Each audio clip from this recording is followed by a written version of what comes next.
80 घाव लगने के बाद भी राणा सांगा नाम का वो वीर युद्ध भूमि में हार मानने को तैयार नहीं था। एक आंख, एक हाथ और एक पांव खोने के बाद भी ये योद्धा लगातार लड़ता जा रहा था। इस वीर योद्धा ने दिल्ली सल्तनत के सुल्तान इब्राहिम लोदी और मुगल शासक बाबर के विरुद्ध लड़ाइयाँ लड़ी। युद्ध में हाथ, पैर और आंख तक खो देने के बाद भी वो दुश्मनों से मुकाबला करते रहे और उनकी मृत्यु किसी युद्ध में नहीं बल्कि एक धोखेबाज ने उनकी जान ले ली थी।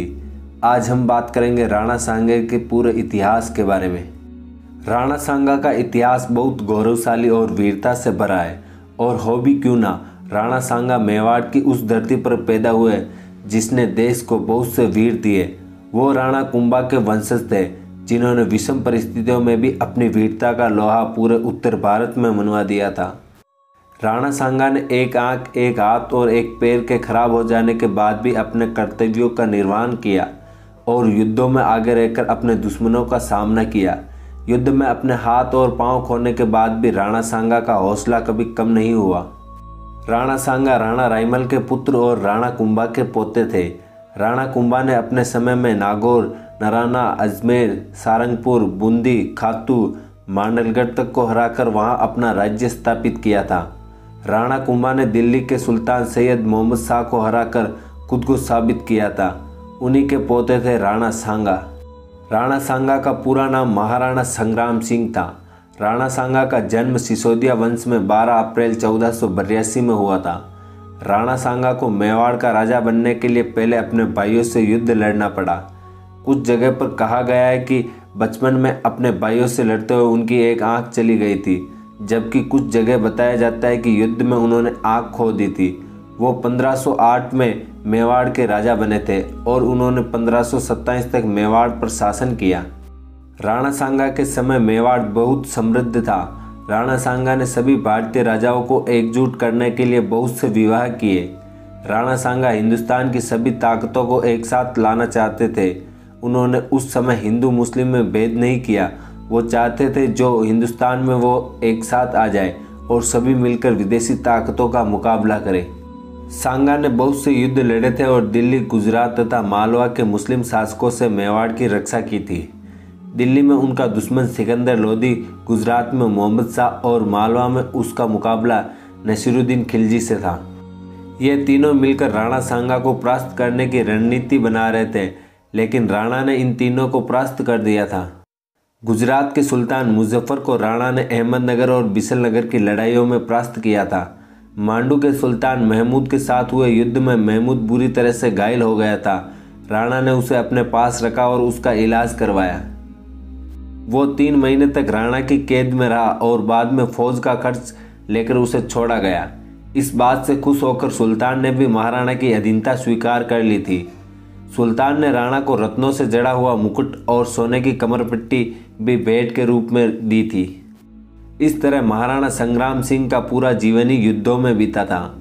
उनको देश को हिंदू राष्ट्र बनाने का सपना अभी अधूरा था, जिसके लिए उन्हें बहुत सी लड़ाइयाँ और लड़नी थी। यूँ तो महाराणा ने बहुत सी लड़ाइयाँ लड़ी, लेकिन कुछ लड़ाइयाँ जो राणा सांगा ने लड़ी थी वो उनके जीवन और भारत के इतिहास की सबसे महत्वपूर्ण लड़ाइयाँ थी। एक लड़ाई थी खतौली की लड़ाई, जिसमें राणा सांगा का मुकाबला इब्राहिम लोदी के साथ हुआ, और दूसरी लड़ाई जो कि सबसे महत्वपूर्ण मानी जाती है, जिसके बाद भारत में मुगल राज पूरी तरह से स्थापित हो गया, वो थी खानवा की लड़ाई। उस समय उत्तर भारत में 2 बड़ी ताकतें थी, एक इब्राहिम लोदी और दूसरे राणा सांगा। राणा अपने क्षेत्र के विस्तार में लगे थे और सभी हिंदू राजाओं को एकजुट करना चाहते थे। यह सुनकर इब्राहिम लोदी सांगा को रोकने में लग गया। इस तरह दोनों के बीच उत्तर प्रदेश के खतौली में दोनों सेनाएं आमने सामने थी। 5 घंटे चली लड़ाई में राणा सांगा ने बड़ी आसानी से इस लड़ाई को जीत लिया। यहाँ तक कि राणा ने एक लोधी राजकुमार को भी बंदी बना लिया था, जिसे बाद में मोटी रकम लेकर छोड़ा गया।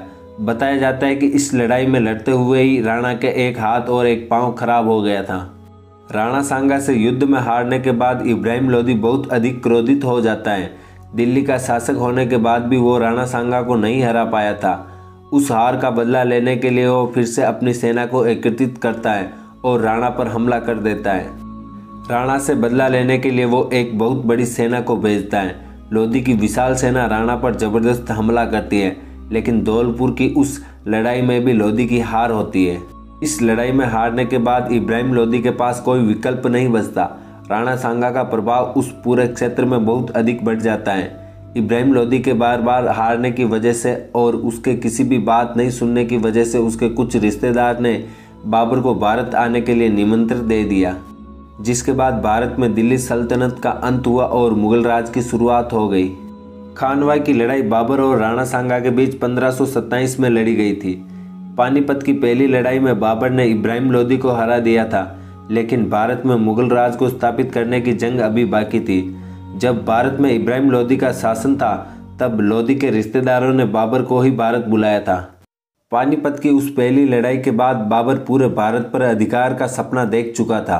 वो भारत में हमेशा के लिए रहना चाहता था, जिस कारण बाबर और राणा सांगा में टकराव होना ही था, क्योंकि राणा सांगा सभी हिंदू राजाओं को एकजुट करके एक हिंदू राष्ट्र की स्थापना करना चाहते थे और बाबर के रहते ऐसा नहीं हो सकता था। वहीं इब्राहिम लोधी की हार के बाद अफगानी भी बाबर से बदला लेना चाहते थे। सिकंदर लोधी के छोटे बेटे महमूद लोधी ने राणा सांगा से हाथ मिला लिया और 10,000 अफगानों की फौज उनसे जुड़ गई। बाबर से लड़ने के लिए राणा सांगा ने राजपूतों को अपने साथ मिलाना शुरू कर दिया। मालवा के मदीनी राव, मेवात के खंजड़ा हसन खान भी राणा सांगा के साथ जुड़ गए।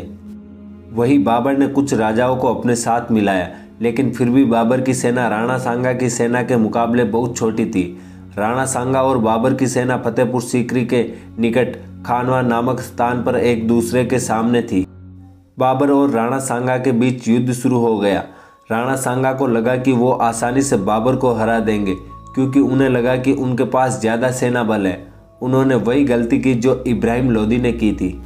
बाबर और उसके सिपाही बार बार युद्ध लड़ने के कारण युद्ध लड़ने में पूरी तरह से निपुण थे।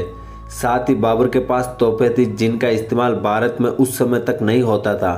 बाबर ने बैलगाड़ियों को आपस में बांधकर इनके बीच से तोपों से राणा सांगा की सेना पर प्रहार किए। राणा सांगा का साथ देने वाले छोटे छोटे राजाओं की सेना और सांगा की सेना के बीच आपसी तालमेल की कमी थी, जबकि बाबर ने इस युद्ध को एक धर्म युद्ध तो बनाई, साथ ही अपनी सेना को नियंत्रित रखने की क्षमता अद्भुत थी। बाबर ने इस लड़ाई के बीच में ही प्रलोभन देकर राणा सांगा के लोधी सेनापति को अपने साथ मिला लिया था। इस लड़ाई में सांगा के चेहरे पर एक तीर लग गया, जिसके लगने से वो बेहोश हो गए, जिसके बाद राणा के एक विश्वास पात्र ने उन्हें युद्ध भूमि से कुछ दूरी पर एक सुरक्षित स्थान पर पहुंचा दिया। सेना को संगठित रखने और उनके मनोबल को बनाए रखने के लिए राणा की जगह पर उनका एक सैनिक उनका मुकुट पहनकर लड़ने लगा, लेकिन युद्ध में उनके मारे जाने के बाद बाबर की जीत हुई। युद्ध के मैदान से कुछ दूरी पर जब राणा सांगा को होश आया तो उन्होंने फिर से बाबर के विरुद्ध युद्ध करने का निर्णय लिया, लेकिन एक विश्वासघाती ने उन्हें विष देकर उनकी हत्या कर दी। बाबर ने 12,000 के करीब सैनिकों को साथ लेकर उसने पहले इब्राहिम लोधी को हराया, जिसके पास लाखों सैनिक थे। उसी तरह उसने राणा सांगा की एक बहुत बड़ी सेना को भी हरा दिया था। पर उस दिन खानवा की उस लड़ाई में राणा की मृत्यु नहीं हुई थी, बल्कि कुछ विश्वासघाती सरदारों ने ही राणा को जहर देकर मार डाला था। राणा सांगा उस युद्ध में वीरता से लड़े थे, परंतु उनका पूरे राष्ट्र को एक करने का वो सपना पूरा नहीं हो सका और भारत का वो राजपूत वीर गति को प्राप्त हुआ। इतिहास हमारे राजपूत वीरों की गाथाओं से भरा पड़ा है। आप किस और योद्धा की कहानी सुनना चाहते हैं, हमें कमेंट करके ज़रूर बताएं। ऐसे ही और ऐतिहासिक वीडियो के लिए बने रहे हमारे साथ। तब तक के लिए धन्यवाद। जय हिंद, जय भारत, इंकलाब जिंदाबाद।